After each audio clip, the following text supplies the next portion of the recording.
Welcome back to another episode of the Tech Talks Daily Podcast. I'm your host, Neil C. Hughes, and today we're delving into a pivotal question that is on the minds of many businesses in every corner of the world.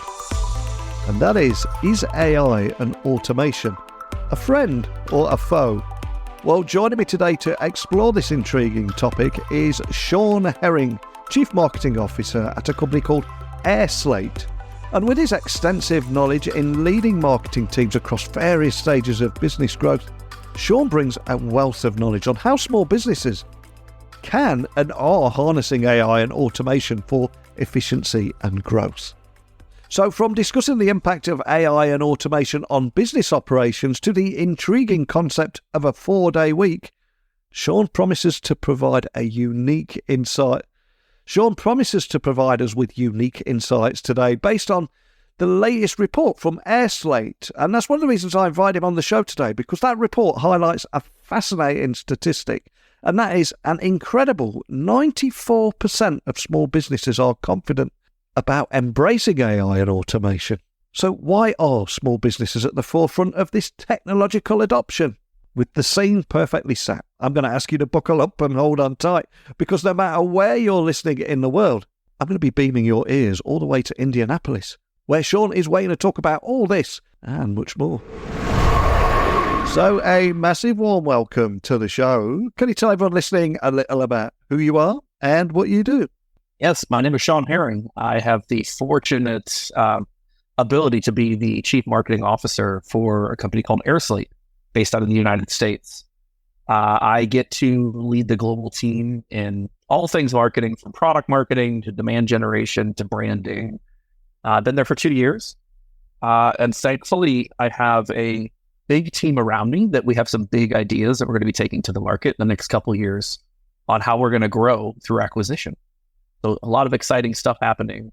Awesome. And there's so much I want to talk with you about today. And as we begin 2024, we're already seeing a lot of headlines around AI and automation in today's businesses. And there's a certain amount of mixed sentiments around AI and automation amongst both workers and businesses alike. So from your perspective, I'm curious, how are these technologies influencing the modern workplace? Because we're seeing all the big headlines in our news feeds and the big debates, but what are you seeing on the ground floor here?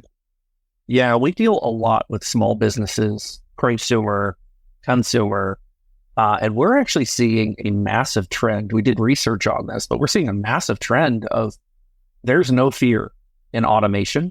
There is no fear in experimenting with what AI represents to a company. It could be an individual realtor to a soccer mom. People are all just kind of looking at and kicking the tires because it's so readily available. And so normally what you would see is what I've seen in the last 25 to 30 years is businesses start to work on it first and then democratize it down to the individual space. What's interesting is this wave of automation is hitting everybody at the same time. And we're finding that a lot of small businesses are actually not only embracing it, but using it as a competitive advantage when they start to go to market. We've seen the amount of search increases go up dramatically. People just doing something AI, just to see if there's anything around automation or AI that they can incorporate into what they're already doing. And it's astonishing. Actually, this last year has been an interesting flip-flop on what you see with search results. And just to echo what you just said there, one of the reasons I invited you on the podcast today was I was reading that airSlate's recent report highlighted that 94% of small businesses are confident about embracing AI and automation. It's fascinating the journey we've been on over the last few years. And I'm curious, what factors do you believe contribute to this such a high level of confidence among small businesses? I think there's a couple of things. We've been talking about it internally, and I kind of break it down into 3 buckets. I think one bucket is it's kind of the Cinderella story of you don't really know what you're getting into, so everybody kind of creates their own narrative of what AI could be, and then just kind of runs with it, whether or not it's the truth. I think the second thing, you find it out when you actually try to start to implement it, right? The second part of this is there's people out there that realize I'm finally at the breaking point of with the macro level economy, the way things are going. with what I've got to do for my business. And I just can't spend as much people time as I want to accomplish the process time things that I need to get done. Maybe it's time to start looking into AI, and like they can almost feel like they can jump, like leapfrog, going from a process, like a person dependent process, to an automated process. And they're willing to do it because now is the time they have to. It's no longer, it used to be a want. Now it's a need. And I think the third bucket is people that actually see it as what the internet did in the 90s and 2000s. Could that be what AI and automation does in the 2020s and 2030s? Could it be that transformative? And there's people that are embracing it where you think about the small businesses out there, they just got to sell. They got to get stuff done. They can't wait for other people to do stuff for them. They're the ones that are paying the paychecks. They're the ones that are pushing stuff out. So they can't wait for a corporation to do it for them. And so you just have these three different buckets of people. And what I like to see is that third bucket I mentioned is those people that are like, no, I'm going to embrace this as, this is how I'm going to get ahead in the next 10 years, 5 years, 2 years. They're being relentless about it. They're actually not waiting for the vendors. They're looking for vendors that already have AI incorporated. They're looking for vendors that are already experimenting with stuff that they want to do instead of them having to create it themselves. They're on the hunt. That's what gets me excited, is you have these three different camps, but they're all colliding together. Curious though, why is it you think that small businesses are leading the charge and at the forefront of adopting automation? And what advantages are they getting that perhaps larger corporations don't or just don't get? Yeah, I think this might be more of a Shawn thing than an airSlate thing. Yeah. I'm going to say it anyway. Right. So I think what I'm noticing when it comes to small business versus larger businesses, in small businesses, I have the problem. I have to find the solution. I am the person that has to deal with the good, the bad, and the ugly when I'm the business owner in a small business. And you have very little wiggle room of, I can't kick that off to someone else. I don't have a team of 500 people. Right? So you find people just getting to the point of, I know what's going to impact me. I know what I'm willing to take the pain on, or I need to find some kind of benefit to it. But I'm done waiting for other people. And small business oriented people, especially over the last couple of years, have had to prioritize revenue. So they got to do what they got to do. When you start to see that, and then you see in the bigger companies, hey, we should have an AI initiative. And I can say that because I did that, right? Like, hey, we should have an AI initiative and let's put a team together and let's figure out what we can do. I've got time. We're a larger organization. We can move things around, but I don't have to worry about the bill that's getting paid this week because we're a larger organization that has things moving and we're trying to optimize them. Small business is like, if I don't get those checks in, I don't have a business. And I think big business is still doing the big business thing, right? Like, just, we'll put a committee to it. We'll try to figure stuff out. Maybe we'll approve some stuff. There's always legal that you got to deal with. Small businesses are looking, this is their chance. This is their chance to leapfrog.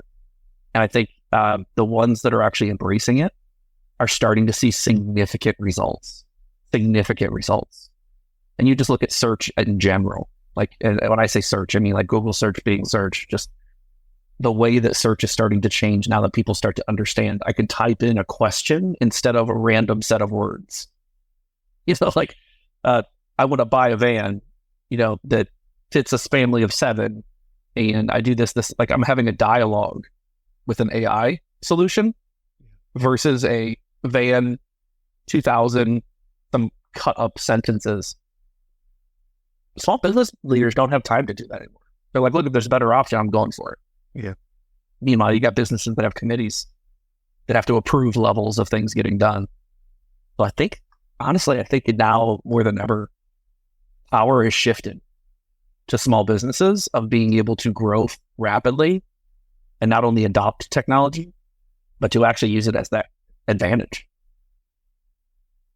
And it feels like an incredibly exciting moment for small and medium-sized businesses. And For any of those people listening, leaders of companies like that, given your experience in leading marketing teams in a variety of stages of business growth, what marketing strategies would you recommend for a small business leader that maybe is listening at the moment and thinking, or her, and implementing AI and automation? What advice would you give to those people? I would start with what you're already doing. Yeah. You're already feeling the pain. Start with pain. It's the classic like painkiller versus vitamin. Go after the painful stuff that is stopping you from making money today. And 99% of the time what I see is it's internal stuff. It's documents, it's processes, it's I got to get this reviewed by that person, or I got to get this to go to legal. Like whatever you're currently doing, all you got to do is just put the steps in place that are already happening that are causing you pain. And then just see if there's automation that starts to solve that. It's very easy once you understand where the problem is. So I would actually start on the back office side of things. And what we see, candidly, is a lot of stuff around the sales process, sales proposals, quotes, contracts, NDAs. That's the unsexy stuff. Yeah. That's a lot of stuff that small business owners don't get paid to do, but they have to do. Automate as much as you possibly can to give you that time instead of you being behind the scenes. That's what I see right now with small businesses really focused on. Like, there's a million solutions out there that can now help them in bits and pieces. They just got to identify where that problem is. Otherwise, it's too overwhelming. If you try to swallow everything and say, I'm going to automate everything that I do in my business, good luck. Right? Take small bits and pieces and do a process first. And then you start to figure out where the automations can play in and what they actually can do. Let's make sure that Cinderella story of AI will take care of it for me. Validate it, right? Take a small little thing, and it's like, even if it's a document, every time I send this document, I want these 7 things to happen. Well, you just save yourself 7 things and maybe a half an hour a time. Is there automation that allows you to do that? Those are the types of things that I see small businesses starting to understand now and starting to go, there's no reason I should have to hire a team. At this point, I'm going to take that same resources and put them into people that are in the front lines instead of the back office. Is a good example. Just different resource allocation. And I'm so glad you said that, because there'll be a lot of people listening all around the world, and they're hearing us talking here about the competitive edge through automation that can be unlocked. And they know what they need to do. They know they need to leverage AI and automation to grow and compete more efficiently in their respective markets. But often that very thought and notion of, but how do I do this? Where do I get started? That's what gets daunting and overwhelming. But it's all about those tiny steps from the beginning, right? Yeah, we go through this daily with all kinds of other stuff outside of our own business, right? You don't think about how a car is put together. Yeah. You just think about, I just got to put the key in and press, maybe not even put the key in anymore. Press the pedal, right? So there's a simplification that has happened, but to get to that point, there's been many, many iterations in between. Just start at the small part of the process, and you don't have to build a car to drive it, right? But if you can get pieces automated throughout the journey, you will go from what we had in the 1980s, 1970s to what we've got now, which are cars that are driving themselves. Well, that happened over 30, 40 years, not 1 year of just somebody saying, oh, we're going to automate everything, right? Yeah. I think you're going to see that the best way that we've seen people take automation, problem or pain point first, and then literally assigning a person to figure it out. And like put a butt in seat and say, if this is your process that you're supposed to help figure out, you're Mr. Salesperson or Mr. Legal person or Miss CEO, if this is what's causing you the most pain and problem, show me the process. Takes 5 minutes. Just draw out the boxes. Simple view. Now you make it somebody's charter to solve that problem. And all you do is have them report into you on that. Even a small business can assign half a person to focus on it. And you'll find with that myopic focus, day over day, week over week, you will find things that you can improve in your business because they're not getting distracted with all the other stuff. So I think it's dedication to those little small bite-sized chunks. And what I find fascinating about this conversation is if we were to have it exactly 4 years ago, right at the beginning of 2020, automation was somewhat of a dirty word in some circles. If I would have said automation is going to be embraced widespread, and also in just a few months, the whole world is going to work from home, you would have said, hey, get out of here, you know? But here we are 4 years later. It happened almost overnight. And there's also now a growing discussion around a 4-day week. But in your view, how can AI and automation contribute to such progressive work models and overall employee well-being? Because I think it's so important just to stop and look back at just how much has been achieved and how much more can be achieved equally as quick. Yeah, I think right now I would treat AI as the connective tissue. Yeah. Between the bones, if you will. Like if you were to look at it as you still have to do certain things. We are still learning, even though it's AI is advanced and the broader state of automation is advanced. We're still in the learning process of all of this. And I think the concern that I would have on someone feeling I missed the boat or look at all this happened and I don't know what to do about it. We have years to go where this is, like, people talk about everything's taking somebody's job. I actually think they're just evolving it. It's all you're doing is evolving where you need human resources versus automated resources. That's really how people need to start looking at it a little bit differently. And we have CRM technology that's been around for 25 years. People are still using spreadsheets. It takes time. Like there isn't going to be this, I don't think there's going to be this earth-shattering, well, no longer do we have these kinds of, we don't have salespeople anymore. Like I've heard that exaggerating comment of we don't need salespeople. And I fully disagree. Because we don't know how to explain things, which is why we need salespeople. We don't need them to sell, we need them to consult. And there's a whole series of people out there, like you can automate your sales process, but if you actually don't know what your customer journey is, it doesn't really matter, right? So I don't think you're going to have automation of jobs completely out. I think you're going to have an evolution, and AI is the connective tissue. Ultimately, when you start to bridge things together, I think it will become a much stronger layer. But I think we're in the beginning of this. And that's why I feel like a lot of small businesses are putting their chips in. Think of all the small businesses when the internet just started, and they became big businesses.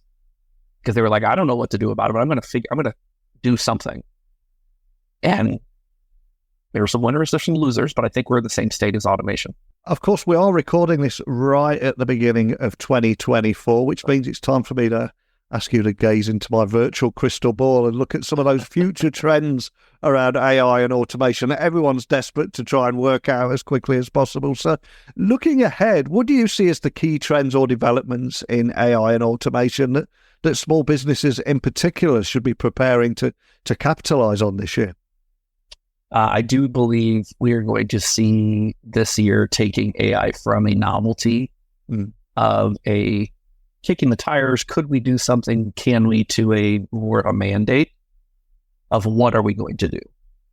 And I think the technology, we're using it internally in multiple different areas, but it's almost been a bottom-up approach of people finding the problem that they've got, then finding if there's a automated type of solution to bring into that, and if they can use AI. And then we start to roll it up, and how does it all add up together? We have multiple teams doing multiple things, so we have a lot of crossover. I think next year, you're going to see a lot of companies starting to go, okay, it's not if we can use this. It's to your point earlier, how and when. And I think this is the year where you're going to see the leaders start to separate from the pack of can people, in small business in particular, because you can get your growth rate in small business can be extremely high, because sometimes $1 million is a lot to a small business. Hell, $10 million is still a $10 million small business. It's still $10 million. You still got to push. But if you get a growth rate of 60% versus someone else who's got 6, and you're using automation to get there, now compound that. This is the inflection point that I think automation is going to separate leaders in small business from those that are just like, just like everything else. I'll put it in the bucket of like, maybe someday we'll get to that, or that'll be the intern's project. This is the year that AI and automation will separate significantly, because you're going to be building quickly. It's not about the initial execution. It's about what have you built that you can build on top of. That's what I think is going to happen this year. And those companies that know how to figure out how to package that for a small business, I think you're going to go up and to the right. Wow, exciting times ahead. So for any small businesses that are listening and just beginning to explore or integrate AI and automation into their operations, what would be the one takeaway or piece of advice that you'd want them to walk away with having listened to our conversation today? I'd say look around the room, depending on how big your team is, even if it's just even if it's just you, look in the mirror and just go, what's the one thing that's preventing me from making money? What's the most painful thing that I'm dealing with that I just dread dealing with? Take 5 minutes and draw out why that's so painful. And then take another 5 minutes and do research to see if there's any type of automation or even search AI to see if there's already solutions being discovered that fix that problem. Start small though. Okay, start with that issue that you've got, and you'll find out it's a silly little process. It's a silly little document. It's something that's so trivial that you can't believe you're spending so much time on. Start there. And then what you'll start to see is that you pull that thread on automation, you'll discover I can do more than just this one thing. Oh, now that I fixed this a little bit, now I can tweak this other thing. Start small, start quickly, and honestly, it's a 10-minute endeavor. It's not a 10-week endeavor. That's what I would say.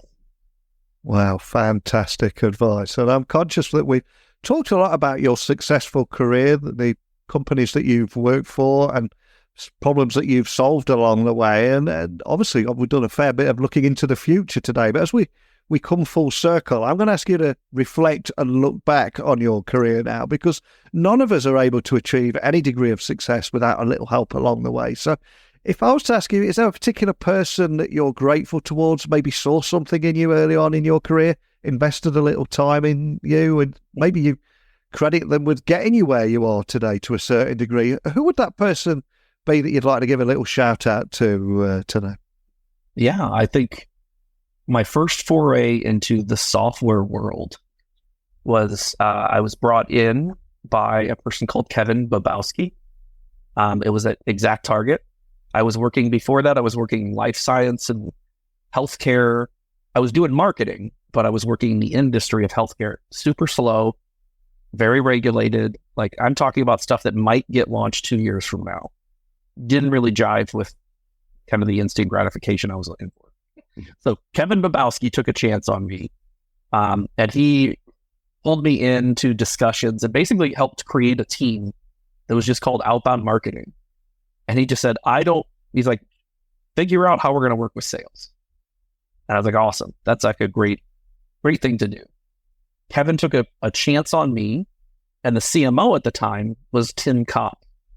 And Tim is a real amazing B2B leader, but he came from the B2C space. And so between Kevin and Tim Kopp, those two, while I was at Exact Target, helped me understand software, helped me find my sweet spot as far as marketing and technology, and be able to use it, but also market it. And they also really instilled in me this concept of don't be limited to the space that you're in. Take ideas from the consumer world. Take ideas from other industries. Learn. Don't be afraid to challenge things. And they really built this culture within the team that as I grew as a leader, I actually still say things that they said to me. So those two individuals in particular, I'm super grateful for, because they actually changed the trajectory of my career. Wow, a big shout out to both Kevin and Tim there. And one of the reasons I always ask that question, I think it's so important to recognize these people that have a huge impact on our lives and continue to do so for many years throughout our career. And I suspect Kevin and Tim are blissfully unaware on the scale of that impact and what it's had on you. So a big shout out to them. And I must admit, I was resisting the urge there. I think you unwittingly planted the seed or the earworm of ABBA's Take a Chance on Me. I think that's going to be playing on repeat inside my head for the rest of the day. But you're welcome. For anyone listening that would like to find out more information about airSlate, the study that we talked about there, or anything in general, contact your team. Where would you like to point everyone listening? airSlate.com. That we've got everything as the hub right there. And you can get a hold of us. If you want to get a hold of me directly, it's Shawn, SHAWN, at airslate.com. Well, we began our conversation today talking about the power of AI and automation. If I look down my newsfeed, all I see is news stories about businesses deciding if AI and automation are friend or foe. But reading your study there, 94% of small businesses feel confident about embracing it. Such a huge takeaway for me. So I'd love to stay in touch with you, see how this story unfolds throughout the year. But more than anything, just thank you for sharing that with me today. Neil, I appreciate it. Thank you so much for the time. And that brings us to the end of today's insightful conversation with Shawn Herring there. It's clear that AI and automation are not just tools of convenience, but essential elements for the growth of competitiveness in small businesses. And we've also learned that starting small, focusing on specific pain points and gradually building up can make a huge impact. So a huge thank you to Shawn for sharing his expertise and insights with us today, and even leaving me, your host, with earworm of ABBA's Take a Chance on Me. Take a chance, take a chance, take a chance. Can't help myself. At least I did it now and not during the interview. But remember, technology is continuously evolving, and staying informed is key to leveraging its full potential. So please keep tuning into Tech Talks Daily for more discussions on how technology will continue solving real-world problems in both our lives and business. So I'm your host, Neil Hughes, and until next time, keep embracing the tech that's changing our world for the better. See you all tomorrow.